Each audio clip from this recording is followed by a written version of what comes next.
Entonces, vamos a comenzar con la semana número 1, que es historia clínica, y seguimos con lo que les estaba comentando acerca de síntomas y signos, ¿no? Cuando nosotros hablamos de síntomas, es algo subjetivo, algo que no se puede medir, y me preguntarás cómo lo mido, entonces, cómo yo sé que el paciente tiene un síntoma. Es porque el paciente me lo va a contar, el paciente me lo va a explicar, el paciente me lo va a describir, me va a describir su dolor, ¿no? Y ya más adelante, el viernes, les voy a explicar qué preguntas tienen que hacer para dolor, ¿no? Entonces, eso es un síntoma. Mientras que un signo es algo objetivo, algo que yo puedo medir, algo que yo puedo ver. ¿Cómo voy a utilizar algún examen, ¿no? Por ejemplo, en el caso de que un paciente venga con fiebre, ¿qué le voy a hacer? Le voy a tomar la temperatura, ¿no? Y ahí me va a decir la temperatura exacta del paciente y eso es un signo. Es importante diferenciar entre estas dos cosas porque la unión de tanto un síntoma con un signo me va a dar un síndrome, ¿ok? Bueno, y recordando un poquito, los signos, como les había dicho, es algo objetivo, son manifestaciones objetivas, físicas o químicas que se reconocen al examinar al paciente. Por ejemplo, en esta señora, ¿qué ves de diferente? Sus ojos, ¿verdad?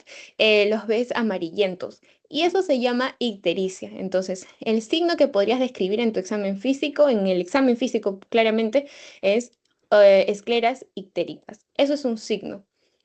Y un signo me va a dar una idea de alguna patología. Por ejemplo, esta paciente está amarilla, puedo decir que tiene tal vez colitiasis o tal vez tiene cirrosis, ¿no? Entonces, yo ya voy como que enfocando mi diagnóstico por ahí. Busco otras cosas en su cuerpo o en lo que ella me cuenta o antecedentes para yo poder confirmar mi diagnóstico. ¿Ok? Entonces, ya, ese signo podemos hablar de escleras ictéricas. Y bueno, luego, ¿qué observan en la imagen de aquí?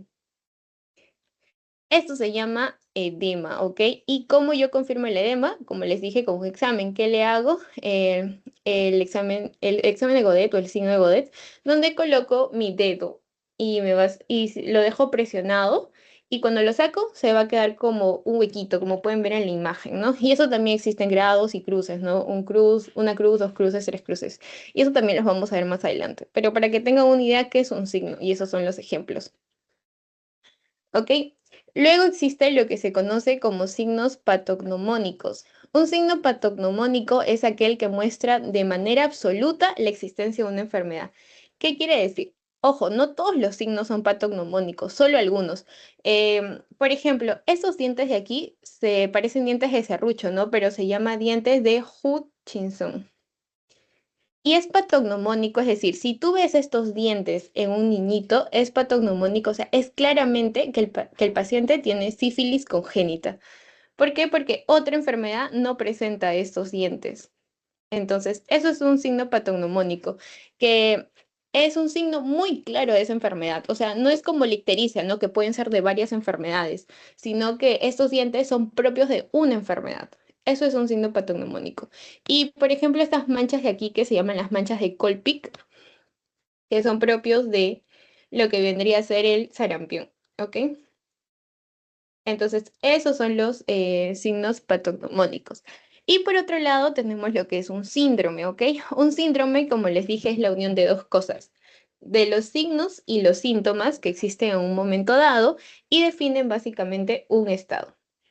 ¿Ya? Entonces, ¿sabes qué signo objetivo que me va a servir para el diagnóstico? Un signo patognomónico es mucho más claro del enfoque de la enfermedad porque es un signo único, por así decirlo, propio de la enfermedad. Y un síndrome es la combinación entre signos y síntomas. ¿Ya? Y por ejemplo, en sus diapositivas les ponían este ejemplo, ¿no? Dentro de los síntomas, por ejemplo, viene un paciente que tiene un dolor abdominal en hipocondrio derecho. Además de eso, tiene cefalopatía, dolor articular intenso, anorexia.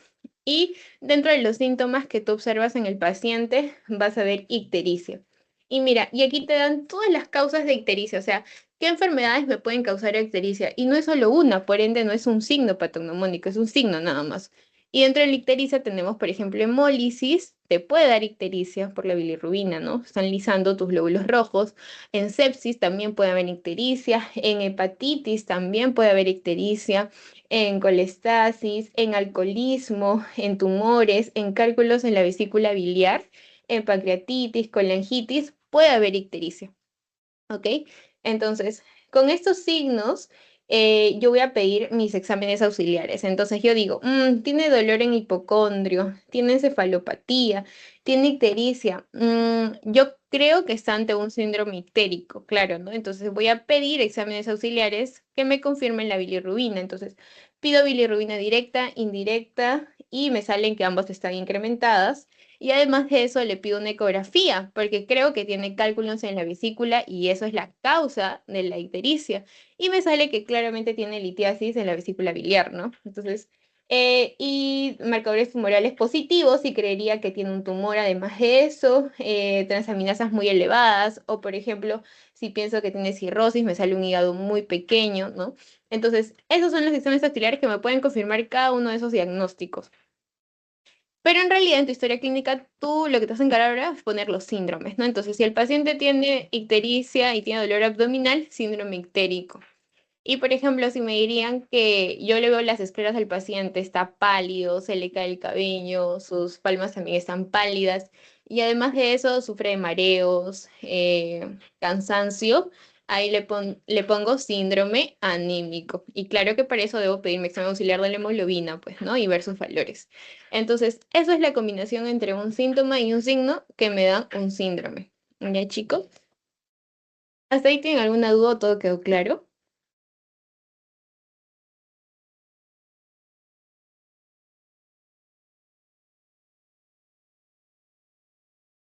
Pueden reaccionar si gustan, para seguir con las diapositivas.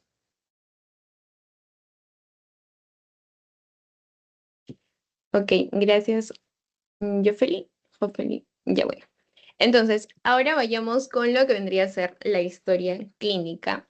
Primero, la historia clínica es un documento, ¿ok? Es un documento, claro que médico, porque lo usamos dentro del hospital, las posas, etcétera. Y también es un documento legal, ¿ok? Y como es un documento legal, sirve para la defensa del médico ante cualquier proceso, ¿no? Entonces también puede ser un documento científico, entre otras cosas. Pero hay características importantes de la historia clínica. Por ejemplo, que la historia clínica debe ser legible. Letra legible para que puedas entender ante un proceso legal, eso es lo que te va a defender a ti. Y también debe ser íntegra, debe ser precisa y sobre todo debe ser elegante. ¿Qué quiere decir que debe ser elegante? Al momento de tú redactar, por ejemplo, tu relato cronológico, debe estar todo bonito, o sea, que otra persona cuando lo lee pueda entender como que el cuento de la historia del paciente, de cómo se enfermó. ¿Ya? Entonces, esas son las características de una historia clínica y ya saben que es un documento legal, médico y también científico. Sobre todo lo utilizamos porque es una herramienta importante. ¿Para qué? Porque nos ayuda a obtener información sobre el estado de salud de las personas, ¿no? Entonces, ¿por qué? Porque ahí yo voy a conocer sus antecedentes, voy a conocer cómo comenzó la enfermedad, dónde vive, entre otras cosas que ahora lo vamos a conocer, ¿ok? Y antes de eso es lectoscopía. Lectoscopía básicamente es lo que tú ves. Lo que tú viene el paciente, lo ves y dices, pucha, este paciente está bien mal, está bien grave, ¿no? Entonces, básicamente es lo que tú ves en el paciente, pero sin contactar con él, sin tocarlo, sin preguntarle cosas, ¿ya? Entonces, básicamente es para tener una idea de grado de severidad, ¿no? Por ejemplo, tú estás en emergencia y viene un paciente policontuso, con muchas hemorragias, entre otras que ha venido de un choque, ¿no? Entonces, pucha, este paciente sí está muy grave, ¿no? Entonces, eso es la idea de grado de severidad y lo vemos en lectoscopía. También, básicamente, para eso tienes que tener un buen ojo, un buen entrenamiento en la observación, que con la práctica lo vas a poder ir obteniendo. Y se usan algunos siguientes puntos también, ¿no? Ver la vestimenta del paciente. Por ejemplo, si hace demasiado calor y viene un paciente enchompado, así gordito, enchompado, y dices, pero ¿por qué está enchompado si hace demasiado calor? Pues, ¿no? Y tal vez es un hipotiroidismo que tiene mucho frío, ¿no? No lo sabes. Entonces, eso lo puedes sacar con la vestimenta. o tal vez con el aseo del paciente, saber las condiciones de donde vive, ¿no? No es lo mismo ver a un paciente que esté mal, que esté vomitando, pero que venga con una vestimenta limpia, a que venga un paciente que vive en la calle tal vez, ¿no? Entonces no van a tener la misma alimentación, no van a tener las mismas condiciones de donde viven, ¿ya? Eso es en el aseo, tal vez la talla, ¿no? Si tal vez han tenido problemas en el crecimiento, entre otras cosas. Y el comportamiento del paciente también se logra ver en la ectoscopía. En conclusión, la ectoscopía es la primera observación o impresión que tienes al contacto con el paciente. Es decir, tú lo ves y dices, está grave, eh, tiene buen pronóstico, tiene mal, o sea, tú es lo que tú piensas con el paciente y puedes sacar algunas ideas de esa primera visión o de esa primera impresión acerca de tu paciente. ¿Ok? Esa es la ectoscopía. Entonces, comencemos con la historia clínica. Dentro de ellos tenemos la ectoscopía, que es la búsqueda de uno o más signos destacados, por ejemplo, el estado de gravedad, la edad aparente también, ¿no? Dentro de esos, también otra parte de la historia clínica es la anamnesis. La anamnesis básicamente es un interrogatorio, ¿ok? Es un interrogatorio porque lo único que vas a hacer es conversar con el paciente, donde le vas a preguntar datos de filiación, datos de la enfermedad actual, las funciones biológicas, los antecedentes, que ya vamos a ver que son generales, fisiológicos, personales patológicos y familiares.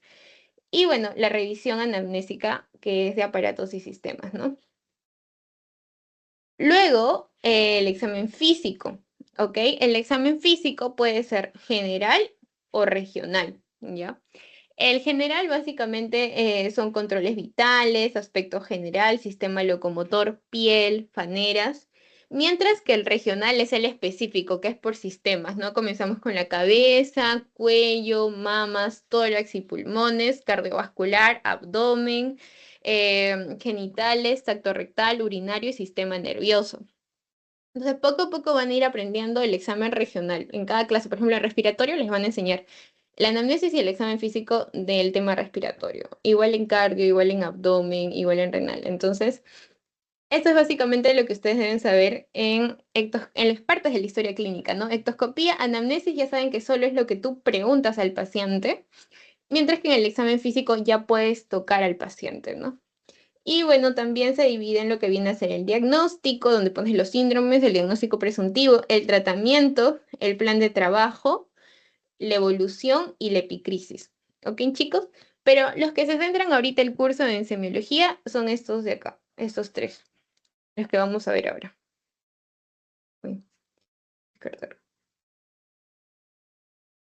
¿Ya, chicos? Entonces, bueno, para que entiendan un poco, les he puesto una historia clínica real. Esta es la del Hospital Loaiza. Eh, entonces, si los que están interesados en Rotorua Loaiza les van a dar esta historia clínica, específicamente en pabellón, porque hay una diferencia entre las historias clínicas de emergencia y de pabellón. Las de emergencia son mucho más reducidas, mientras que las de pabellón son extensas. ¿Por qué? Porque el paciente está hospitalizado, tienes más tiempo para conversar con él, ¿no? Entonces, comencemos con la parte de la historia clínica que es la anamnesis, ¿no? Anamnesis o también conocida como interrogatorio. ¿Por qué? Porque solo le vas a preguntar al paciente, ¿no? Le vas a hacer preguntas. Entonces, comenzamos con la primera parte de la anamnesis, que vendría a ser la filiación. Pero antes, por ejemplo, te ponen aquí el nombre del informante, lo pones también, y pones si es directa, indirecta o mixta. ¿Qué significa? Si es directa es porque la información me la está dando el propio paciente. Nadie interfirió en la información. Toda la historia clínica lo hice solo con el paciente. Indirecta es cuando un familiar me dice la información, ¿no? Un familiar que está al lado me cuenta todo porque el paciente no se está inconsciente, ¿no? Entonces el familiar me relata todo. Eso es una historia clínica indirecta. El paciente, familiar y mixta es cuando involucra tanto al paciente más el familiar. Es la unión de ambos, ¿ok? Y entonces, por ejemplo, si el paciente solo me está dando la anamnesis, marco acá con un aspa directa, ¿ok? Y en la confiabilidad, pues si el paciente, tú te das cuenta que está siendo totalmente sincero, estás dándote cuenta, porque uno sabe cuando mienten o no mienten, ¿no? O cuando te ponen muchas trabas, o cuando te dicen no recuerdo, entonces ahí pones tú, según tu criterio, si la confiabilidad es alta, buena, ¿no? Entonces, alta confiabilidad, mala confiabilidad. Ok, y ya bueno, ahora sí comenzamos con la parte de la afiliación. La afiliación básicamente son datos personales del paciente. Tú le vas a preguntar datos como nombre, apellido, el DNI, edad, sexo, raza, lugar de nacimiento, fecha de nacimiento, procedencia, ocupación, el tiempo de procedencia de ese lugar, el grado de instrucción del paciente, la religión, el estado civil, el domicilio actual, el seguro de salud. Bueno, en este caso van a tener SIS, pues, ¿no? La persona responsable de él. Es muy importante siempre colocar el contacto de esto y el DNI de la persona responsable, la dirección de la persona responsable y la forma de ingreso, que por lo general es por emergencia, ¿no? Entonces, forma de ingreso, emergencia, aunque algunas veces son por consultorio, pero la mayoría son por emergencia. Y la fecha y hora de ingreso a emergencia y otra cosa es la fecha y hora de ingreso a pabellón. Ya son cosas distintas. Em, Algo importante que me olvidaba de decirles que es fundamental es poner la hora y la fecha en la que tú realizas la historia clínica, ¿no? Por ejemplo, ingresa el paciente al pabellón, tú tienes que, en comillas, lo ideal sería que inmediatamente le hagas la historia clínica, ¿no? Pero muchas veces lo dejan para después. Pero lo ideal es que ingrese el paciente, le hagas la historia clínica y pongas la fecha y hora de en qué momento le has hecho la historia clínica para que ante algún proceso médico legal diga, no, pero yo lo atendí a la hora que debería hacer y a que sea todo cómo llegó el paciente, ¿no? Entonces es importante siempre llenar la fecha y la hora del momento que estás haciendo la historia clínica, ¿ok? Ya, y entonces, bueno, chicos, esos son los datos de filiación. Básicamente es simple, ¿no? Son datos como si cualquiera te preguntara nombre, apellido, DNI, lugar de procedencia, ocupación, instrucción, religión, estado civil, domicilio y forma de ingreso. ¿Ok? Eso es la primera parte de anamnesis, filiación. Si te das cuenta, todo se saca preguntando. ¿Ya? La segunda parte, que siento que muchas veces se les complica a la mayoría porque es la enfermedad actual y es el momento de realizar el relato cronológico, por así decirlo. Es todo este espacio es para que tú, todo este espacio es para que tú cuentes qué ha pasado con el paciente y cómo es que llegó al hospital, ¿no? Entonces, comienzas con la enfermedad actual y es, primero lo que te va a salir es el tiempo de enfermedad, ¿no? Y el tiempo de enfermedad lo vas a sacar cuando hagas el relato cronológico. La forma de inicio. La forma de inicio puede ser brusco o insidioso. Entonces, forma de inicio, por ejemplo, si el paciente te dice, yo estaba tranquilo en mi casa y de la nada estaba durmiendo y empecé a sentir palpitaciones muy fuertes. Me empezó a doler todo el pecho, hasta el brazo. No podía con el dolor, era insoportable. ¿Qué quiere decir? Que es un inicio brusco. ¿Por qué? Porque inició de la nada. O sea, él estaba tranquilo y empezó el dolor súper fuerte, sin tener algunos indicios anteriormente. Eso es un inicio brusco, ¿ok? Una forma de inicio brusco. Pero ¿qué pasa si el paciente tiene un dolor insidioso? ¿Cómo es? Por ejemplo, me dice, hace una semana empecé a tener un poco de dolor abdominal, me dolía acá en la boca del estómago y después de 2 días eso iba aumentando, pero ya hace un día empecé a sentir qué cosa. Empecé a vomitar sangre, entre otras cosas, se pueden decir. Entonces, un inicio insidioso es un inicio que es un poquito más largo, no tiene una secuencia de pasos. Eso es un inicio insidioso. Pero si el paciente dice que de la nada le vino el dolor sin tener algún antecedente previo, eso es un inicio brusco. ¿Ok, chicos? Entonces, esas son las dos cosas que puedes poner en forma de inicio. Brusco o insidioso. Luego tenemos lo que vendría a ser el curso. En el curso nos enseñan 3 puntos, ¿no? Progresivo, estacionario e intermitente. ¿Cómo es un curso progresivo? Es similar a insidioso, ¿no? Cuando hay una secuencia de pasos donde el dolor fue incrementando, donde se sumaron síntomas, ¿no? Hace una semana tenía dolor abdominal, de ahí vinieron las náuseas, los vómitos, ¿no? Entonces, es una secuencia de pasos durante una semana o menos tiempo, pero hubo una secuencia de pasos, ¿ya? Eso es progresivo. Mientras cuando es intermitente, significa que, por ejemplo, tengo síntomas 2 días, pero de ahí un día no tengo síntomas, estoy normal, pero después, 3 días después, tengo más síntomas. Entonces, intermitente es que tengo síntomas como que no tengo síntomas. O sea, es como que sí, no. Eso es intermitente. Pero de ahí, por ejemplo, me pueden decir que tiene un curso estacionario. ¿Qué quiere decir estacionario? Que, por ejemplo, hace una semana comenzó con dolor abdominal con un EVA 3, o sea, con un grado 3. Y actualmente, después de una semana, solo ha tenido dolor abdominal y sigue con esa intensidad. Eso es estacionario, que tiene los mismos síntomas.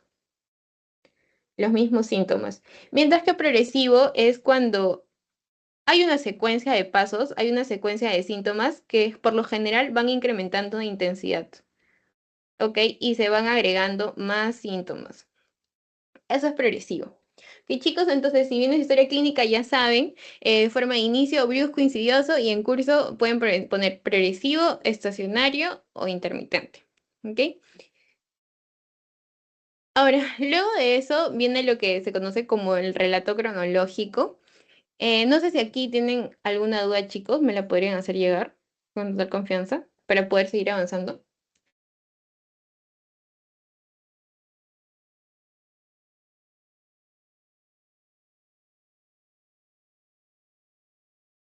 Todo quedó claro para poder seguir avanzando.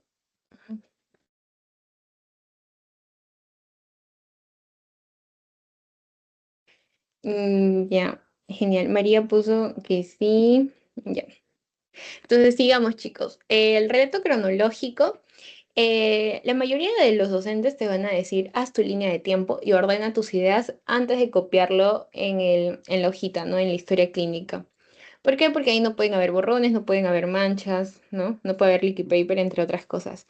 Entonces, yo te recomiendo que como van a ir empezando, poco a poco se aprende, lleven siempre su cuaderno aparte y ahí hagan su flecha y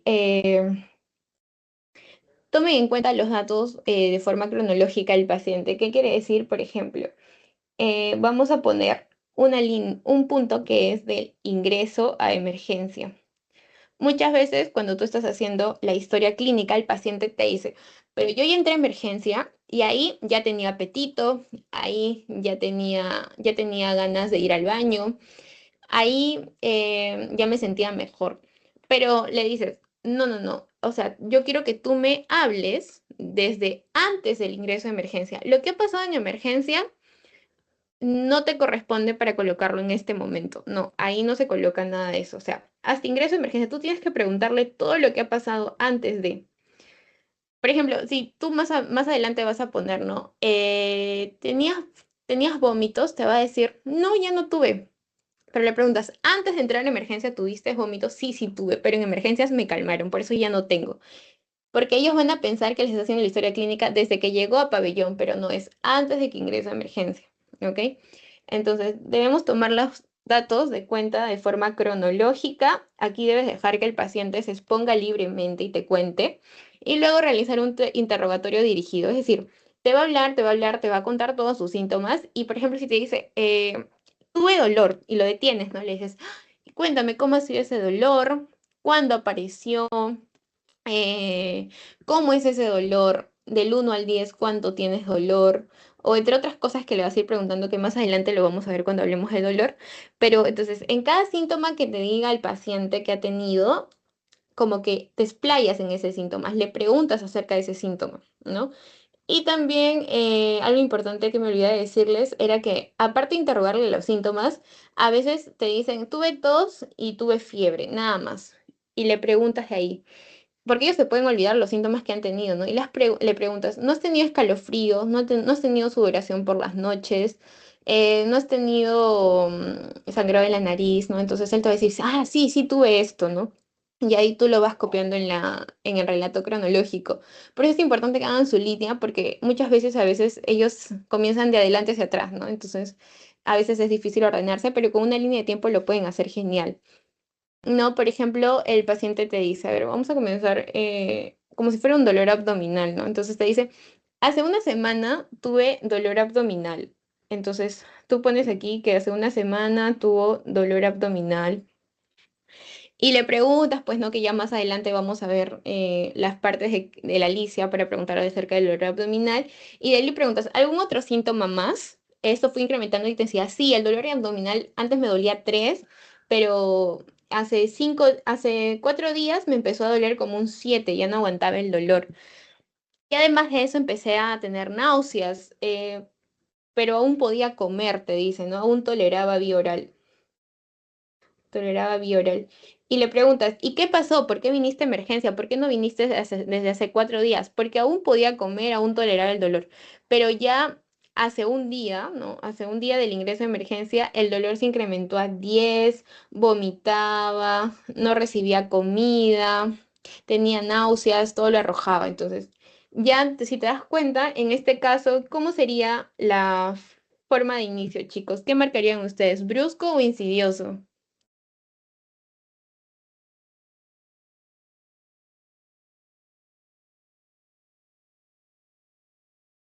A ver, chicos, ¿alguna idea? ¿Cómo creen que sería la forma de inicio si te ha dado una secuencia de pasos, ¿no? Que el dolor iba incrementando intensidad, entre otras cosas.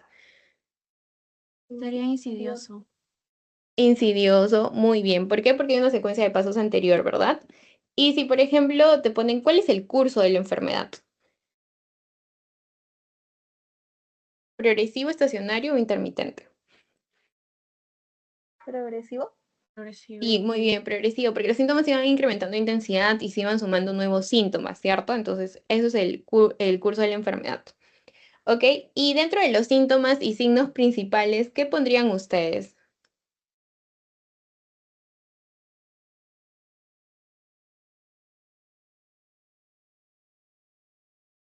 Los síntomas y signos principales es el motivo por el cual hizo que el paciente venga a emergencia. O sea, van a haber miles de síntomas, van a tener mareos, náuseas, vómitos, no sé, no tolera vía oral, dolor abdominal, pero ¿qué es lo que hizo hace un día que el paciente venga a emergencia? ¿Qué síntoma nuevo se sumó?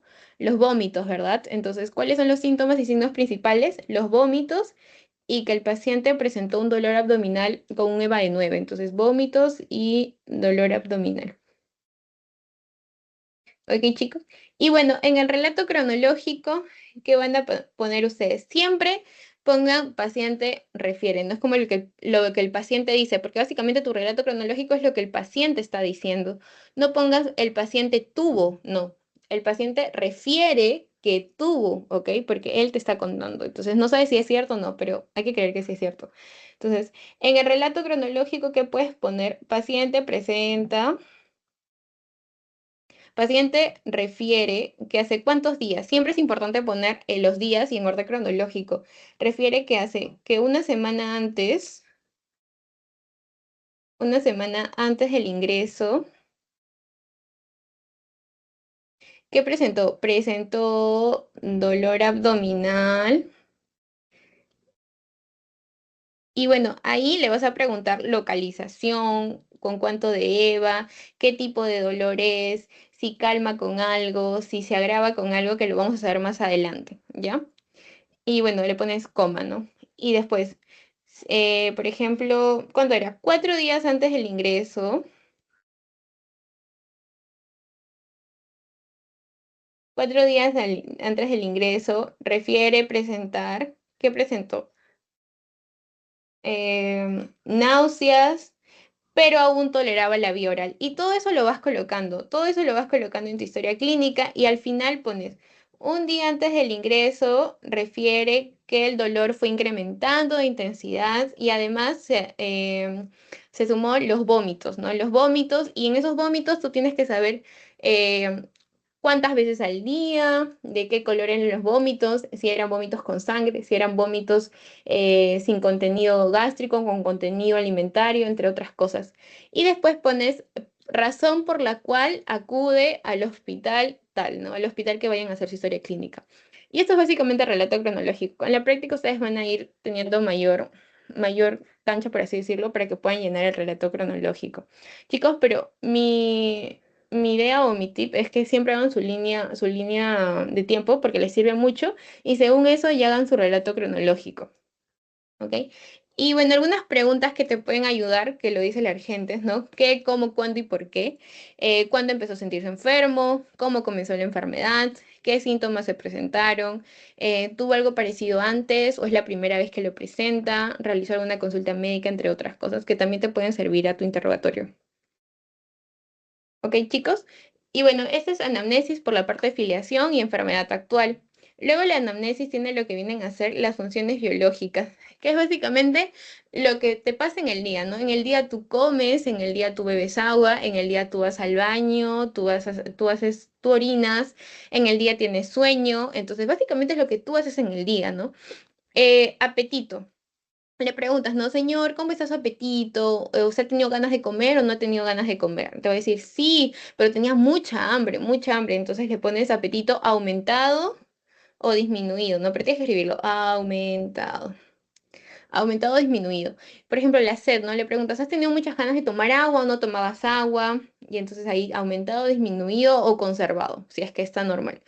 Igual las deposiciones, le preguntas cuántas veces fue al baño, en la diuresis, cuántas veces has orinado, vas al baño todos los días, no vas al baño, sueño, no le preguntas si es difícil que concilie sueño en la noche o tiene demasiado sueño y duerme tarde y noche, ¿no? Bueno, eso, las variaciones de peso, eso es muy importante. Le tienes que preguntar si siente que ha bajado de peso en los últimos años y te va a decir, si he sentido que he bajado 8 kilos y le preguntas en cuánto tiempo, te va a decir, 8 kilos en 6 meses, habré bajado 8 kilos, no es lo que colocas, 8 kilos en 6 meses. Y si no ha bajado, pues le pones conservado, ¿no?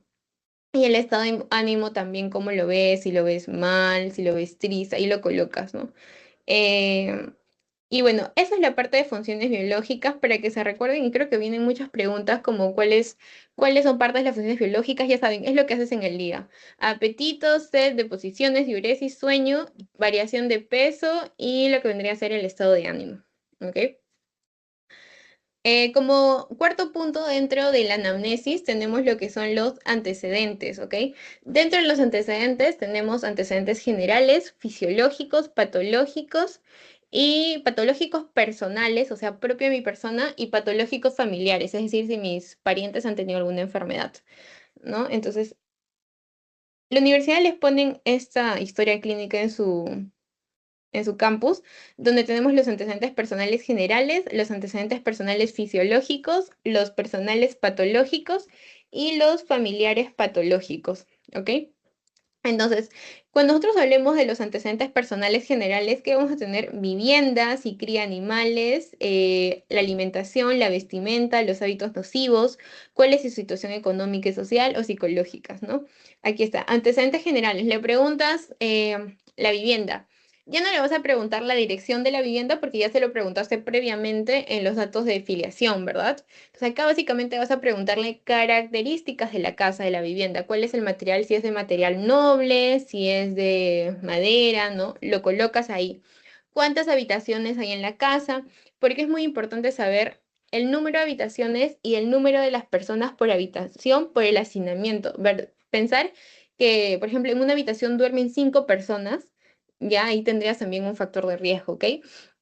También es importante los servicios básicos, si cuentan con luz, agua o desagüe, lo marcas ahí. Eh, También, por ejemplo, si crían animales, les preguntas, no, no crío animales, te dicen, ¿no? Pero le preguntas, ¿y tienes un gatito? Ah, sí, tengo un gatito, ¿no? Entonces le colocas ahí, sí, o sea, sí, un gato, ¿no? La alimentación le preguntas cómo es su alimentación, cómo es su plato de comida, si come más carbohidratos, fideos o solo toma sopa, también lo pones a predominio, por ejemplo, de carbohidratos o a predominio de proteínas o a predominio de vegetales, también. Y también viajes y residencias anteriores, pero generalmente acá se utiliza de los últimos 10 años, ¿ok? Por ejemplo, ¿has viajado en los últimos 2 años, señora? Sí. ¿Y hace cuánto vive acá? Y te dicen, no, toda la vida he vivido acá. Entonces ya sabes que no tiene residencias anteriores y ha viajado hace 2 años, ¿no? Y también es importante las ocupaciones anteriores, también, y bueno, eso. Y también dentro de los antecedentes generales, el programa de inmunizaciones, tenemos las vacunas de la infancia contra la fiebre amarilla, hepatitis, influenza, neumococo. Colocas acá si sí o no. Es importante preguntar acerca del COVID, ¿cuántas dosis? ¿Cuántas dosis del COVID tuviste? Si te dice sí me vacuné con el COVID, sí, y te dice 4 dosis. Escribes entre paréntesis 4 dosis. ¿ok? Influenza y neumococo también. En la influenza le preguntas si la vacuna ha sido en el último año. Tal vez dices, no, me vacunaron hace 5 años. Entonces le colocas sí, pero hace 5 años. Entonces necesito un refuerzo, algo así. Esos son los antecedentes generales. Ahora, vayamos con los fisiológicos, ¿ok? Generales básicamente es sobre su vivienda, sobre su alimentación y sus ocupaciones anteriores. Mientras que en los fisiológicos nosotros vamos a ver, por ejemplo, cómo nació, cuánto fue su peso al nacer, si tuvo complicaciones en el desarrollo motor, psicomotor, en la lactancia o en la marcha, ¿ok? Los antecedentes gineco-urológicos también. Generalmente ustedes no van a llenar esto porque la mayoría de los hospitales que nos van a mandar es un pabellón de hombre, pero igual ténganlo en cuenta antecedentes ginecológicos, por ejemplo, cuándo fue la fecha de su última regla, cuándo fue su menarquía, su menopausia, cuántos recién nacidos vivos tuvieron o si no o si tuvieron pérdidas, todo eso, ¿no? Cuándo fue su primer parto, la fecha, el comentario, si tuvo sus controles o tal vez si tuvo complicaciones, cómo fue el tipo de parto, si fue cesárea o natural, ¿no? Todo eso y las pruebas recientes, por ejemplo, si ha tenido, en el caso de las mujeres, su Papa Nicolau, mamografía, ecografía mamárica, y en el caso de los hombres, su PSA o su ecografía prostática, ¿ok? Entonces también lo pones, niega si es que no ha tenido ninguno de estos. Y algo muy importante también son los antecedentes sexuales, ¿ok? Aquí la mayoría al principio tiene un poco de vergüenza de preguntarlo, pero es normal, ¿ok? Siempre le preguntas, señor, ¿actualmente tiene actividad sexual? ¿Actualmente tiene relaciones sexuales? Es decir, no o sí, lo marcas, ¿no? ¿A qué edad tuvo su primera relación sexual? ¿Qué más le puedes preguntar? ¿A qué edad fue la última relación sexual? ¿O cuántas parejas sexuales ha tenido? Y te van a decir, solo he tenido 4 parejas, pero le preguntas, señor, ¿con cuántas parejas usted ha tenido relaciones sexuales? Y te va a decir, no, sí, 5 personas, y lo cambias, ¿ok? Número de parejas sexuales significa el número de parejas con la cual ha tenido relaciones sexuales.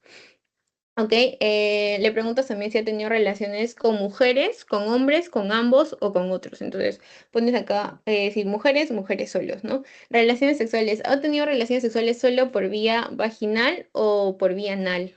O por ambos, ¿no? Y te preguntan, no, vía vaginal, entonces le colocas vía vaginal. Y también le preguntas si ha tenido relaciones con trabajadoras sexuales. Ya, y tú decir sí o no, y lo colocas. Si es que no, pones niega, pues, ¿no? Dices que sí, marcas X. ¿Ok? Y algo muy importante también es saber si ha tenido método anticonceptivo. O sea, si usa algún método anticonceptivo, le preguntas actualmente, si te dice que actualmente no tiene relaciones sexuales, no le pones actual, pues no. Pero sí previos, les preguntas si anteriormente ha utilizado algún método anticonceptivo, tal vez, te van a decir la mayoría condón no preservativo, entonces lo colocas. Y el tiempo de uso, ¿cuánto tiempo llegó a usarlo aproximadamente?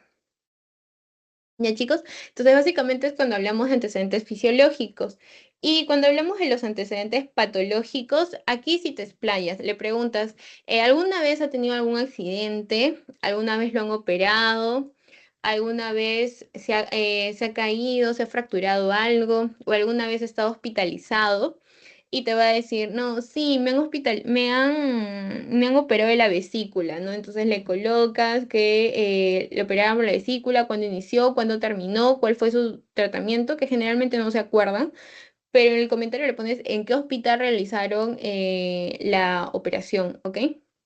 Entonces básicamente es esto, o si está hospitalizado, en qué hospital, cuándo comenzó la hospitalización, cuándo terminó la hospitalización, ¿ok? Y si toma actualmente alguna medicina, tratamientos de uso regular, ¿no? Toma su antihipertensivo, por ejemplo, ¿no? Ahí lo escribes. Si tiene alergias, también es muy importante. Si tiene alergias a fármacos, ¿cuáles? Si ha tenido traumatismo, si ha tenido hospitalizaciones previas, también los colocas aquí. ¿Cuál es su grupo sanguíneo, su factor RH? Si ha recibido transfusiones sanguíneas o no. Si ha estado en contacto con paciente con tuberculosis en la última radiografía de tórax y también la última evaluación oftalmológica y odontológica. ¿Ok? Y algo muy importante también es los hábitos nocivos, ¿no? Preguntarle si el paciente consume alcohol, consume bebidas alcohólicas, no consumo cerveza, te va a decir, pero consume trago corto, un guarapo, no sé, y te dicen, sí, sí consume, entonces le pones qué tipo es, alcohol corto o guarapo, como te diga, y en qué cantidad, ¿no? Le preguntas, ¿cuántas veces a la semana tomas o cuántas veces al mes tomas? en qué edad comenzó su vida social, por así decirlo, en qué edad comenzó a consumir bebidas alcohólicas y si actualmente aún no las dejas, pones término actualidad, ¿no? Y el tabaco igual, le preguntas lo mismo, qué es lo que fuma, la cantidad y lo mismo por las drogas. Son para hábitos nocivos. Y en los antecedentes familiares, pues les preguntas si sus padres, generalmente sus padres, tienen alguna enfermedad o si es que han fallecido, cómo fallecieron, ¿ok? Entonces, por ejemplo, pones mamá sufre de hipertensión y papá sufre de diabetes, así lo colocas, papá, diabetes. Y también lo importante son los hermanos, ¿no? Si los hermanos tienen enfermedades y si no lo tienen, no lo colocan.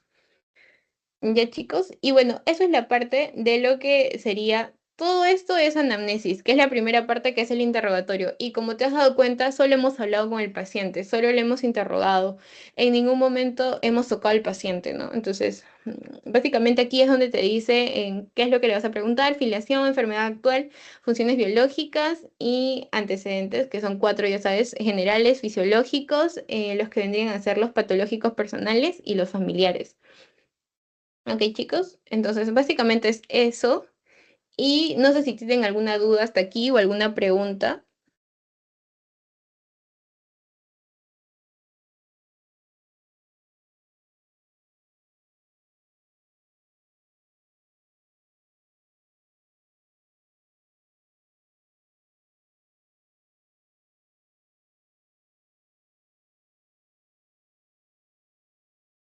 ¿Alguna duda, alguna pregunta, chicos? ¿Ninguna?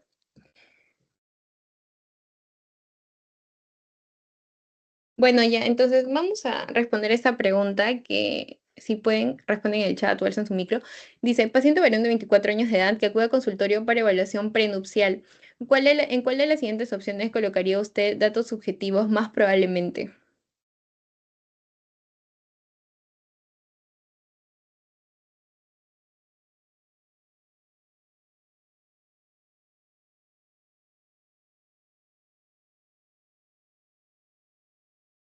¿Sería ectoscopía? No. Ya, pero te dice como que dentro de la historia clínica, porque te preguntan que acude para evaluación prenupcial y dice cuál de las opciones usted colocaría datos subjetivos más probablemente. O sea, tienes razón, octoscopía, pero generalmente electroscopía no se coloca en la historia clínica, no sé si te has dado cuenta. Pero ¿cuál de esos sí tiene datos subjetivos? O sea, lo que el paciente te dice.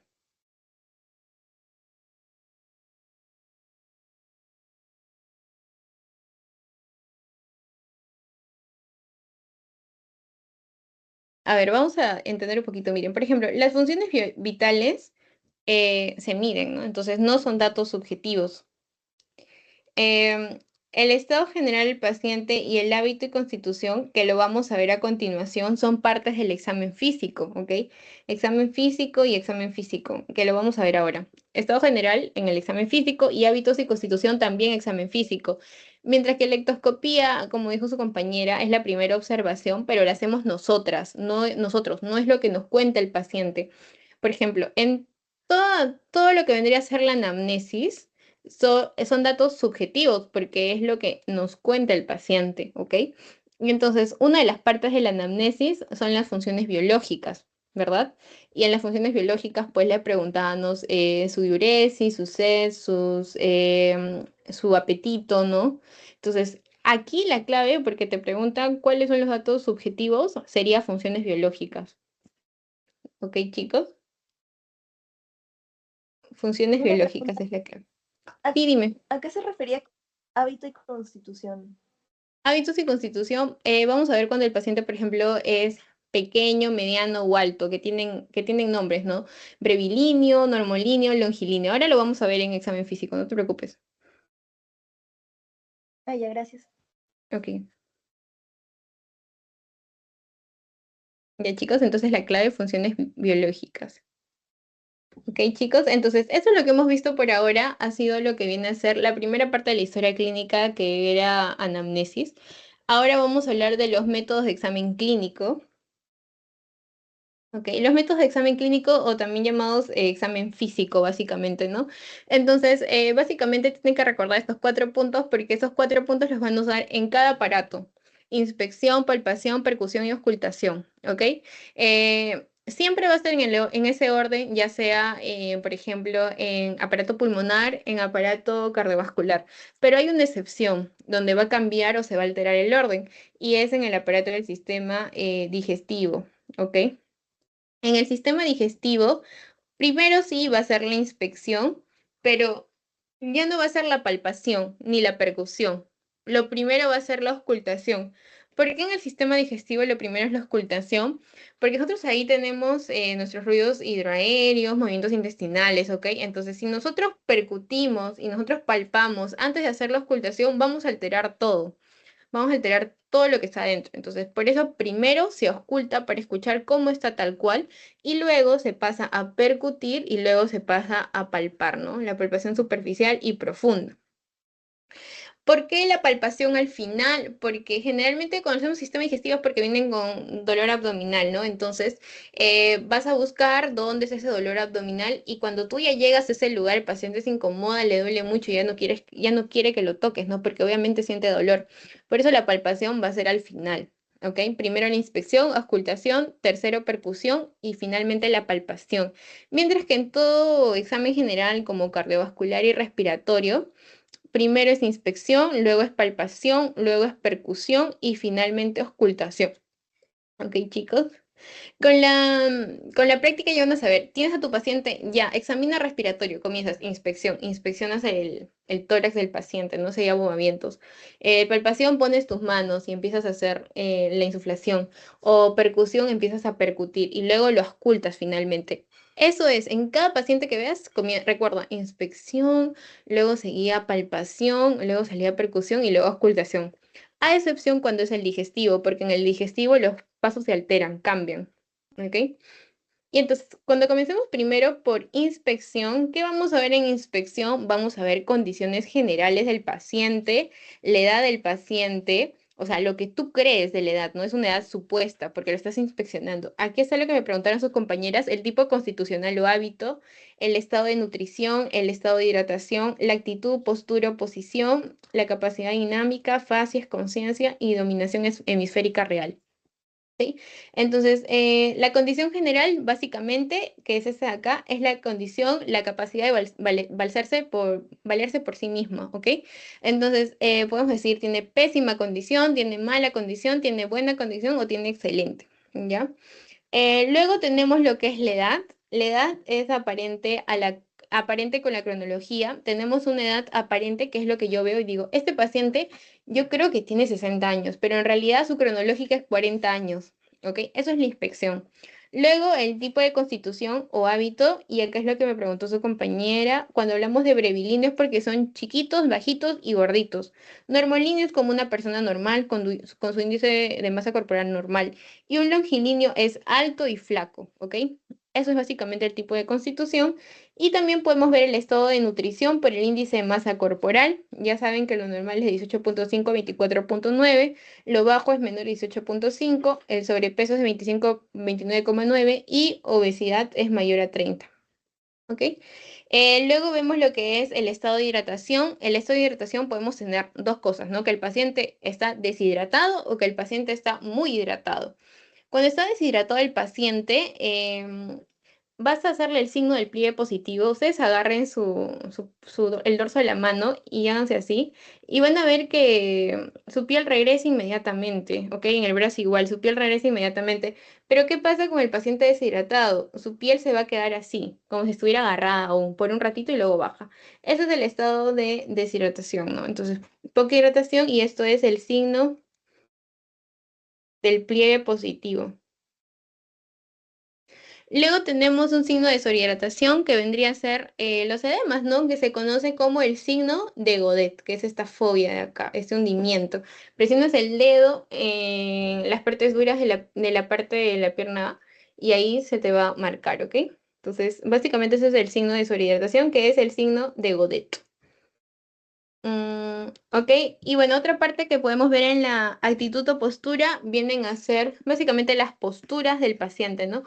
que son las posiciones. Por ejemplo, cuando el paciente está en decúbito dorsal, este es acá, decúbito dorsal, el paciente puede estar porque es un enfermo terminal o un paciente que se encuentra postrado en cama o que tiene grandes tumores abdominales que la única posición en la que se siente como desechado, o enfermedades pélvico-peritoneales, ¿ok? O sea, esa posición me puede decir que tiene alguna enfermedad tal vez, ¿no? El decúbito ventral, que es el decúbito mirando hacia abajo, generalmente los pacientes se colocan así, ¿en qué? En cólicos abdominales. En cólicos abdominales, ¿no? Todo el acento de la pancita se echa por ahí para como que aplastar o atenuar el dolor. Luego tenemos lo que viene a ser el decúbito lateral, que es esto, y generalmente se colocan en decúbito lateral cuando hay un derrame pleural para aliviar el pulmón o utilizar el pulmón que no está afectado, que se insufle mayor, ¿no? Entonces, eso es el decúbito lateral, generalmente en derrames pleurales o en pleurodinia. Y bueno, luego tenemos esta posición que es la posición maometana. ¿Alguna vez han escuchado acerca de esta posición, chicos?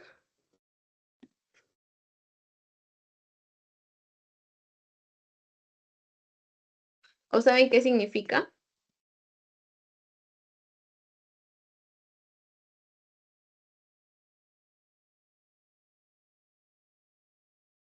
¿Por qué creen que el paciente se inclina hacia adelante de esa manera? No creo que porque le guste la posición, no debe haber una patología ahí que se siente en alivio cuando se coloca así.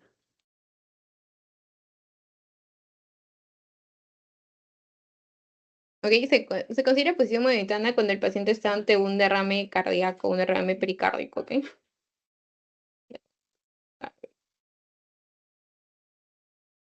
Muchas veces también cuando veas al paciente con pancreatitis, sus piernas van a estar flexionadas, o sea, van a estar así flexionadas porque es una manera de aliviar el dolor. También es una actitud o postura que se puede tener en cuenta. Y bueno, luego las fascias, que de fascias sí preguntan bastante en el examen. Por ejemplo, la fascia mitral, que es la ligera rubicundez en los pómulos, también la cianosis en lo que vendría a ser la nariz y la boquita, y la máscara mitral y la palidez, donde en la frente, ¿ok? Y eso se conoce como estenosis mitral. ¿Ya? Eso es un iniciativo que tiene una cardiopatía, que es la estenosis mitral. Por ejemplo, en la fase aórtica tenemos el signo de Muset, que es el movimiento arrítmico de la cabeza hacia adelante y hacia atrás en compás a cada latido, y la palidez también peribucal, que nos hace signo de una fascia aórtica. Y las fases que también preguntan son las fases pálidas, cianóticas, ictéricas, ¿no? La fase pálida, por ejemplo, es cuando ya pierde el color rosado normal y es sinónimo de lo más probable que sea anemia, ¿ok? La fase cianótica es la coloración azulada tanto de mejillas, de nariz y de lóbulos de las orejas y de los labios. Y generalmente eso se puede dar, ¿por qué? Porque no hay algún intercambio correcto del oxígeno, ¿verdad? Entonces podríamos estar ante una tetralogía de Fallot o una hemoglobina reducida. Y la fase ictérica, que lo vimos en el principio, es la coloración amarilla, que puede ser piel, conjuntivas vulvares y escleróticas, y significa síndrome ictérico. ¿Ok? Y bueno, luego tenemos también lo que se conoce como la fascia mongólica, que es para el síndrome de Down. Y aquí tenemos qué cosa, la macroglosia, es decir, una lengua grande, la implantación baja de las orejas. También tenemos lo que es el pliegue, lo que vendría a ser el epicanto.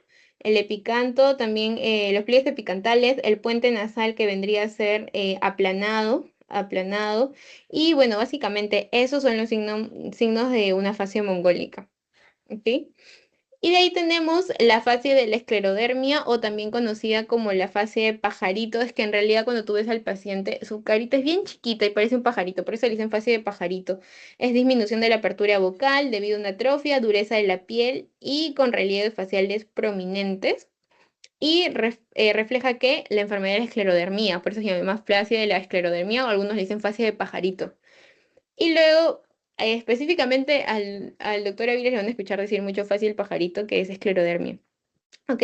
Y luego tenemos la fase caquética, que yo estoy segura que lo van a lograr a ver en el hospital que vayan, porque es una fase bien visible a la vez, que es un paciente cuando generalmente está muy enflaquecido, es un paciente crónico, postrado crónico, que está muy flaquito, eso es una afasia caquéctica, y básicamente es porque se ve una depresión de la fosa orbitaria y también de las mejillas, de la nariz, todo está en depresión, o sea, como de implantación menor, ¿ok? Y esa es la afasia caquética. Y eso es todo lo que ustedes van a ver en inspección, ¿ok? Ya saben, condición general, edad aparente, tipo constitucional, estado de nutrición, de hidratación, actitud, facies y lo que ven después. Pero eso es lo importante que ustedes deberían saber.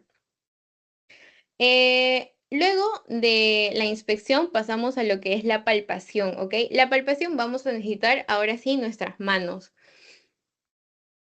Tenemos dos tipos de palpaciones, las palpaciones unimanuales, donde solo utilizamos una mano, y las bimanuales, donde utilizamos dos manos. Generalmente las bimanuales es para hacer técnicas en el abdomen, por ejemplo, la maniobra del enganche, ¿no? Para ver el tamaño del hígado, entre otras cosas, o para ver el signo del oleaje, vamos a utilizar una palpación bimanual. Y la palpación es importante siempre ubicarnos al lado derecho del paciente. Siempre también para hacer su historia clínica, ubíquense al lado derecho del paciente y ahí conversen con él, ¿ok? La temperatura es similar a la región de explorar. Por ejemplo, generalmente los pacientes están abrigaditos, ¿no? Entonces, tú vas con tu mano helada y alteras también, aunque no creas. Entonces, siempre antes de eso, siéntate tu mano, si está caliente, pues está a temperatura ambiente, empiezas con tu palpación y si no tratas de calentártelo, ¿ok? Siempre temperatura similar a la del paciente. Tienes que explicarle previo al procedimiento, le dices, hola, mi nombre es tal, te voy a venir a hacer la historia clínica y me permites por favor examinarte. ¿Podrías alzarte tu polito, tu batita? No, le dices, ¿podrías alzártelo por favor? Y o no vayas de frente y le digas, hola, ¿qué tal? Voy a hacerte el examen físico y le subes la bata. No, siempre pide permiso, por eso tienes que explicar previamente el procedimiento. Y le dices, voy a colocar mis manos y me avisas si es que te duele, ¿ok? Y te va a decir, sí, ya, ok, está bien, ¿no? Siempre pídele permiso al paciente. Esa es la explicación previa al procedimiento. Y en caso de dolor, la palpación se va a iniciar lejos de la región de forma muy suave. O sea, por ejemplo, si al paciente le duele en el lado derecho, yo voy a comenzar desde el lado izquierdo. Ya, desde acá voy a comenzar con mi palpación. Hasta el último punto que debe ser el lado derecho, porque si yo le toco el lado derecho, como les dije, va a empezar a doler. ¿Ok? Entonces, esa es la palpación. Esta es la palpación en el caso del sistema respiratorio, donde vamos a colocar nuestras manos así para ver qué cosa, la amplexación del pulmón. Cuando el paciente respira, toma aire, eso se tiene que abrir de manera igual. Entonces, eso es básicamente cuando hablamos de sistema respiratorio. No se preocupen si es mucha información por ahora. En realidad, examen físico lo van a ver cada semana. Por ejemplo, palpación lo van a ver en aparato respiratorio, ¿ok?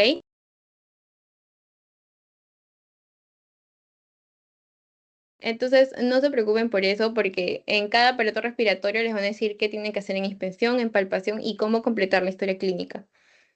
¿Ok?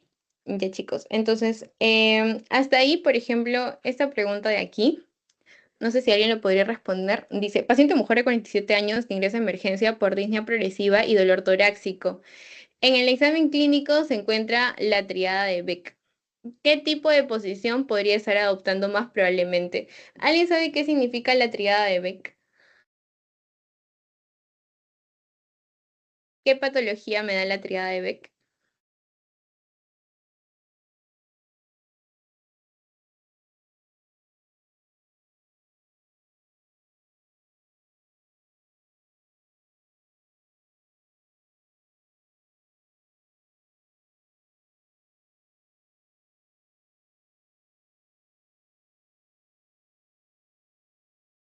¿Algunos chicos? ¿No? ¿Ninguno? Llamo, pregunto.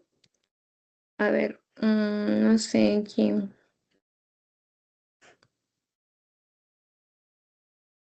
María, ¿tienes alguna idea de... Bueno, hay dos Marías, ¿no? María Claudia, ¿tienes alguna idea de qué es la triada de Beck o qué patología está relacionada con esta? Porque básicamente te dice que tiene disnea y dolor torácico, ¿no? Que podrían ser muchas cosas, pero te dicen que en el examen clínico encuentran la triada de Beck. No sé de qué patología, pero sí sé cuál es la triada. A ver, cuéntame, ¿cuál crees que es la triada? A ver, era hipotensión. Sí, muy bien. También creo que era la distensión de las venas Ajá, muy bien. del cuello. Ingurgitación yugular. Sí, muy bien. Ajá, y ruidos cardíacos. Bueno, no me acuerdo la tercera, Ruidos pero cardíacos, ajá, ruidos cardíacos apagados o disminuidos. Muy bien. Y la tríada de Beck significa lo que es el taponamiento cardíaco, ¿ok, chicos? Que se relaciona muchas veces con el derrame cardíaco. Entonces, ¿qué posición creen que van a adoptar? La posición mahometana, ¿verdad? Pero la posición mahometana también tiene otro nombre, ¿ok? Y ese nombre es el genupectoral, ¿ok, chicos? Entonces, miren, aquí sabiendo qué es la triada de Beck, que sabes que está taponamiento cardíaco, ya sabes que la posición es la mahometana, pero tal vez no te ponen mahometana por hacerte difícil y te ponen genupectoral, pero mahometana y genupectoral es lo mismo, ¿ok, chicos? Muy bien, María, gracias. Mahomet. Ya. Entonces, continuemos con lo que es percusión y auscultación. Ya vamos a ir finalizando esta parte. Por ejemplo, cuando nosotros hablemos de percusión, vamos a utilizar nuestras dos manos. ¿Por qué? Porque vamos a tener un dedo plexímetro, es decir, un dedo que va a ir en la superficie del cuerpo del paciente, y un dedo percutor. ¿Qué significa el dedo percutor? Que es el dedo que va a hacer el sonido, ¿ok? Y entonces, vamos a ir por todas las partes, por ejemplo, en el caso de respiratorio, por todas las partes de nuestro tórax y vamos a escuchar distintos sonidos, ¿no? Em, lo normal es que el sonido mate se obtiene en los órganos sin aires y es débiles y de duración corta, pero también el sonido mate se va a utilizar, se va a escuchar, por ejemplo, en el hígado, ¿no? En el hígado porque es una víscera. Y también tenemos, por ejemplo, el sonido timpánico que se obtiene sobre vísceras huecas. El sonido es alto, largo, moderado y puede ser timpánico, agudo, grave. Por ejemplo, el sonido timpánico o el timpanismo por ejemplo, cuando hablemos de un neumotórax va a haber un sonido timpánico. ¿Ya? ¿Por qué? Porque es una víscera llena de aire, que ya más adelante lo van a lograr entender, no se preocupen. Pero aquí, por ejemplo, lo que deben saber en percusión hasta ahora es que se utilizan las dos manos para hacer un dedo plexímetro percutor y voy a generar sonidos encima de la superficie del paciente, que pueden ser mates, timpánicos, metálicos o ruido de la olla de cascada. No se preocupen, chicos, que ya más adelante también lo vamos a aprender. ¿Ok? Y bueno, luego tenemos la auscultación, que es aquí donde van a poder utilizar su estetoscopio, van a empezar a auscultar, pueden auscultar sonidos normales respiratorios, como lo es el murmullo vesicular, ¿ok? Que es cuando pasa el aire. O también pueden usar sonidos anómalos dentro del aparato respiratorio, ¿no? Por ejemplo, van a escuchar, ¿qué cosa? ¿Qué pueden escuchar? ¿Alguno ha escuchado alguna vez unos crepitantes, ¿no? Estertores, roncos, lo van a escuchar con el estetoscopio. Y también utilizar el estetoscopio para los ruidos hidroaéreos abdominales. El paciente está echado y le ponen el estetoscopio aquí en el abdomen. Van a escuchar que son los ruidos hidroaéreos. Y también puedes utilizar tu estetoscopio para para escuchar a tu corazón, ¿no? A los ruidos cardíacos. Entonces, vas a tener acá los focos, el aórtico, el mitral, pulmonar, el tricúspide, que ya también cuando hablemos de examen cardíaco, ahí lo van a ver, no se preocupen. Entonces, ya saben que la auscultación lo puedes utilizar en los distintos aparatos, pues, ¿no? Y eso es lo que te preguntan, chicos, en el examen. Si alguien podría ayudarme. Paciente mujer de 28 años de edad que consulta por dificultad respiratoria progresiva de 3 semanas de evolución, tos seca y dolor tipo pleurítico. Al examen físico se le encuentra matidez en un tercio inferior del hemitórax derecho. ¿Cuál método del examen físico hemos utilizado más probablemente para definir el hallazgo mencionado? O sea, ¿qué parte del examen físico? Ya sabemos que tenemos inspección, palpación, percusión y auscultación. ¿En qué examen yo escucho sonidos mátides? O sea, en la inspección yo puedo escuchar sonidos mátides, no, ¿verdad? En la palpación solo toco al paciente, no percuto nada, no escucho sonidos. Entonces, en la palpación tampoco va a ser. ¿En cuál creen que sería el sonido mátide? ¿En percusión o en auscultación, chicos? ¿Percusión? Percusión.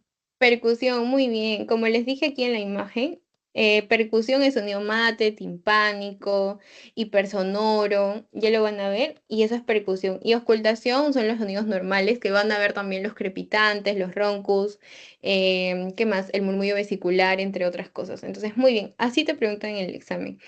Esta es una segunda pregunta que es muy parecida también. A ver, dice, paciente varón de 75 años de edad que consulta por disnea progresiva de 3 semanas de evolución, tos seca y fatiga. Al examen físico se le encuentra choque de punta desplegado fuera de la línea medio clavicular en el sexto espacio intercostal. ¿Cuál método del examen físico hemos utilizado más probablemente para definir el hallazgo clínico mencionado? Bueno, esta pregunta está difícil, pero que eso lo van a ver en examen físico cardiovascular. Pero nosotros cuando veamos examen físico cardiovascular vamos a ver algo que se llama choque de punta y el choque de punta lo van a sentir, a ver, va a haber un cuadrado entre la parte lateral y tu corazón, donde van a poner sus dedos y van a escuchar clarito cómo el corazón bombea, ¿ok? Pero únicamente van a utilizar sus manos, no percuten, no utilizan su estetoscopio, nada, ni tampoco solo ven, sino van a sentirlo. Ya en la clase de cardíaco también vamos a hacer en las definiciones de choque de punta, en qué espacio intercostal y todo eso más técnico, pero para que tengan en cuenta ahorita y tengan una noción, el choque de punta es donde van a escuchar pum, pum, lo que sea. O sea, van a sentir más que escuchar, van a sentir los latidos del corazón. Sin embargo, esto es normal hasta cierta edad.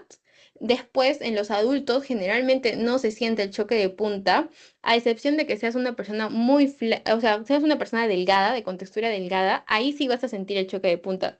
Por ejemplo, yo siento mi choque de punta, pero tal vez personas obesas, en la literatura de la gente dicen que ellos no van a sentir el choque de punta. Pero en conclusión, lo que quiero que sepan es que el choque de punta es lo que vendría a ser palpación, ¿ok, chicos? Palpación. Ya lo van a descubrir más adelante, así que no se preocupen. Em, bueno, esta es una pregunta acerca de las fascias. Si han estado atentos, lo van a poder responder. Paciente mujer de 46 años de edad con hipertelorismo, orejas de implantación baja, pliegues epicánticos, macroglosia y además de eso un puente nasal aplanado. A la inspección, porque tú sabes que en la inspección es donde vemos las fascias, eh, más probablemente a qué fascia corresponde, chicos. ¿Qué marcarían aquí? Mongoloide. Mongoloide, muy bien, que es para el síndrome de Down, ¿no? Y tiene todas las características: macroglosia, epicanto, orejas de implantación baja y puente nasal aplanado. Ahí está. Mongoloide.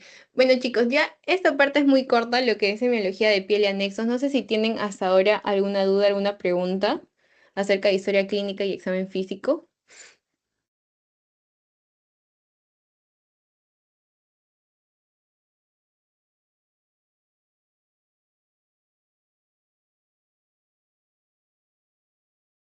No, ya. Bueno, entonces para finalizar ya vamos a ir terminando. Esas son solo dos diapos y ya acabamos. Vamos a hablar que en la piel vamos a tener lesiones, tanto lesiones primarias o secundarias. En este caso les voy a hablar sobre las lesiones primarias, que son las que más frecuente preguntan en el examen. Lesiones secundarias, nunca, la verdad no he visto una pregunta de lesiones secundarias y es muy extensa la clase, pero ahora les voy a hablar de lesiones primarias, ¿ok? ¿Qué deben saber cuáles son las lesiones primarias? La mácula, mancha, pápula, placa, nódulo, vesícula, bula y pústula. ¿Ok? Wow, muchos nombres. ¿Cómo los diferencios? Se van a diferenciar por el tamaño, por la elevación y por el contenido. ¿Ok? Por ejemplo, si la mácula es menos de 1 centímetro, pero es plano, o sea, no es elevado, es plano, y solo hay cambios de color, pero no tienen ningún contenido, ¿ok? Solo hay cambios de color, aquí también solo hay cambios de color en la mancha, pero la mancha es lo contrario, también es plano y solo hay cambios de color, pero es más grande, o sea, más extensa, es mayor igual a 1 centímetro. Luego tenemos lo que es la pápula, la placa y el nódulo, ¿ok? La pápula es menor a 1 centímetro, la placa mayor o igual a 1, nódulo mayor o igual a 1, y también pueden ser tanto elevados como deprimidos.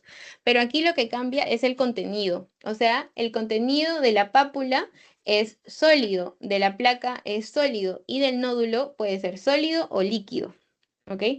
Y bueno, luego vesícula, bula y pústula, que tampoco he visto que pregunten, pero les pongo por si acaso, si es que preguntan ahora. El tamaño de la vesícula es pequeñito, es menos de 1 centímetro. La bula es mayor o igual a 1 centímetro. Y la pústula igual, menor a 1 centímetro. Pero ¿en qué se diferencia la vesícula de la pústula si miden lo mismo y ambos son elevados? Es que la pústula está rellena de pus, como su nombre lo dice, pústula, mientras que la vesícula está llenada de líquidos, ¿no? Seroso, sangre o linfático. Y la bula, pues, es elevado sí, pero es más grande, por eso se diferencia de ellos. Y dentro del contenido tiene algo líquido, o sea, puede ser seroso, sangre o linfático. Ok, chicos, acá también hay un mapa que les ponen en su teoría, que también es muy bueno como para que ustedes vayan haciendo feedback. Por ejemplo, te dicen lesiones elementales primarias, ¿no?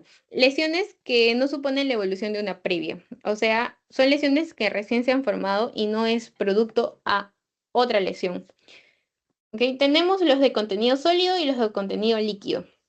Los de contenido sólido se eleva la piel, o sea, cuando hay contenido sólido se eleva. No, no se eleva.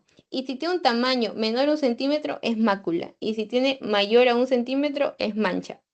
Pero, por ejemplo, si me dicen se eleva respecto a la piel, te dice claramente que se eleva, o sea que sí se eleva, se palpa y se ve. Sí, sí, es un tumor, ¿no? Pero si solo se palpa, es un nódulo. Pero, por ejemplo, si me dice poco a muy poco, tamaño, menos de 1 centímetro es una pápula, mayor a 1 centímetro es una placa, y ojo, si desaparece en menos de 24 horas es un abón, ¿ya? Y bueno, luego tenemos los de contenido líquido, donde tenemos los serosos o hemáticos, los purulentos y cualquier otro. Por ejemplo, como les dije, ¿no? Si tenían contenido líquido y era purulento, era una pústula. Pero si tenían cualquier otro contenido que no era seroso, ni hemático, ni purulento, se conoce como quiste. Y si es seroso o hemático, y esto depende mucho del tamaño, ¿ok?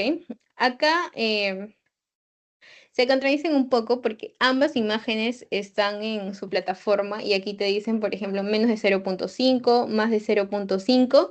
Guíense del 1 porque es mucho más fácil que estén combinando números.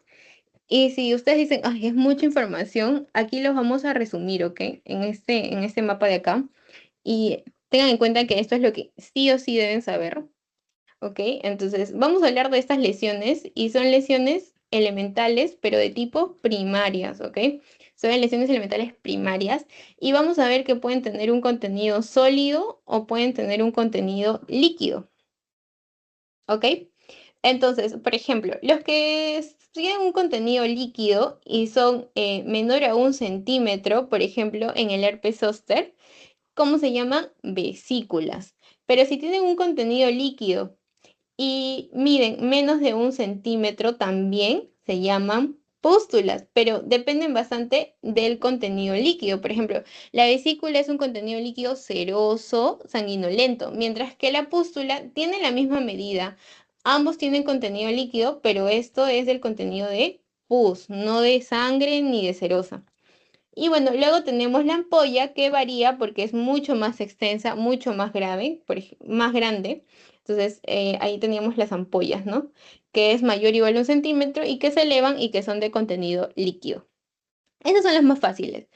La cosa viene cuando hablamos de las de contenido sólido. ¿Por qué? Porque tenemos las que no se elevan, o sea, las que tú solo las ves, pero no las palpas ni las sientes como elevadas, no se elevan. Y estas son las que se elevan. ¿Quiénes son las que no se elevan? Por ejemplo, si son menor a 1 centímetro, se conocen como máculas, pero si es mayor o igual a 1 centímetro, son manchas, ¿ok? Manchas. Entonces, recuerden, sólido menor a 1 centímetro y no se eleva, solo yo lo veo como hiperpigmentado, que ha cambiado de coloración, generalmente más oscuro el color de mi piel, y es menor a 1 centímetro, es una mácula. Pero si es mayor o igual a 1 centímetro, es una mancha, ¿ok, chicos? Y por ejemplo, si tenemos los sólidos que se elevan, tenemos a la pápula y a la placa, ¿no? La pápula es menor a 1 centímetro y se eleva, mientras que la placa es mayor o igual a 1 centímetro. Es más extensa, pero también se eleva. Pero tiene un contenido sólido, no tiene contenido líquido como la ampolla, ¿ok? Entonces, eso es acerca de lesiones primarias, lo que ustedes deberían saber. Este mapita, si pueden, apréndanselo, porque aquí está todo lo que preguntan acerca de eso. Sólido, líquido, no se elevan, vesícula y cuánto es el tamaño. ¿Ok, chicos? Y bueno, para finalizar, acerca de otras lesiones primarias que tengan en cuenta, tenemos a la nudosidad y al quiste, ¿no? La nudosidad, como pueden observar en la imagen, este es un eritema nodoso. Son lesiones eritematosas más o menos circunscritas, que se notan profundas y además de eso se notan muy dolorosas, que evolucionan en un plazo de días a semanas y desaparecen. O sea, una característica propia de la nudosidad, por así decirlo, es que desaparece, ¿ok? Desaparece.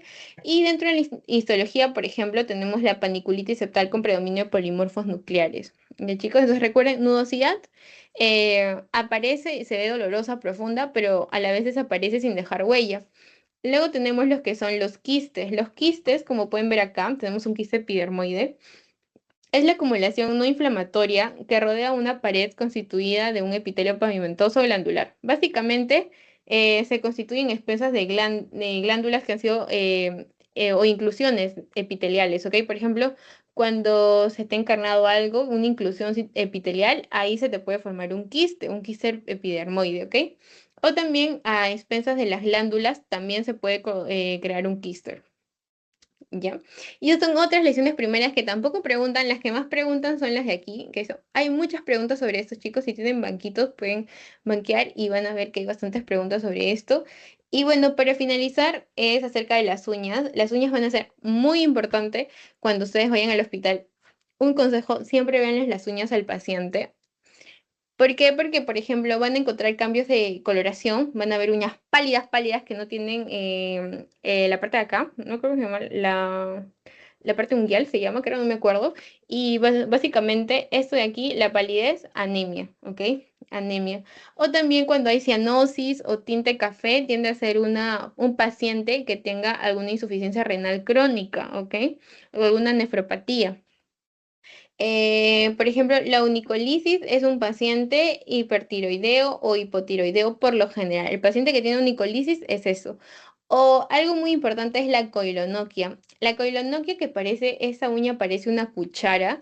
¿Qué significa? Significa que el paciente tiene una anemia, pero no cualquier tipo de anemia, una anemia ferropénica, es decir, por déficit de hierro. Entonces, ves coilonoquia y lo más probable es que tenga anemia ferropénica el paciente. Leuconiquia son estas uñas blancas que ven como líneas horizontales.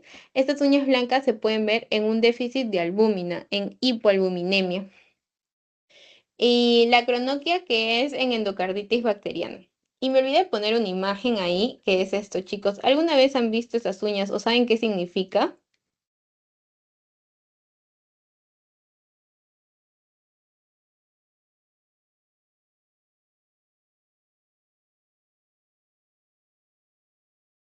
¿No es hipoxia? Ya, a ver, por ahí hipoxia.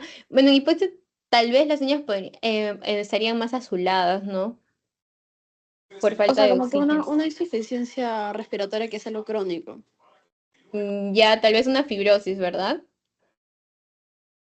O un EPOC. Ya, sí, está bien. Muy bien, chicos. Estas uñas se llaman uñas en tambor. Algunos le dicen claving, otras uñas en tambor. ¿Ok? Estas uñas las vas a ver en varios pacientes. Yo he tenido la oportunidad de verlos en varios pacientes. Y básicamente representan qué cosa? Problemas pulmonares, ¿ok? Fibrosis, como le dijo su compañera, EPOC. O también algo que recién como que sé es que también representan muchas veces hepatopatías. Entonces, generalmente en la teoría te ponen fibrosis, EPOC, problemas pulmonares crónicos. Eso es lo que te dicen las uñas en tambor o clave positivo. Pero también muchas veces representa hepatopatía, ¿ya? Así que ténganlo en cuenta. Fibrosis. ¿Ya, chicos? Para que tengan en cuenta esto de las uñas de tambor. ¿Alguna pregunta más, chicos, que tengan? ¿Alguna duda? Porque con eso estaríamos finalizando la clase de hoy.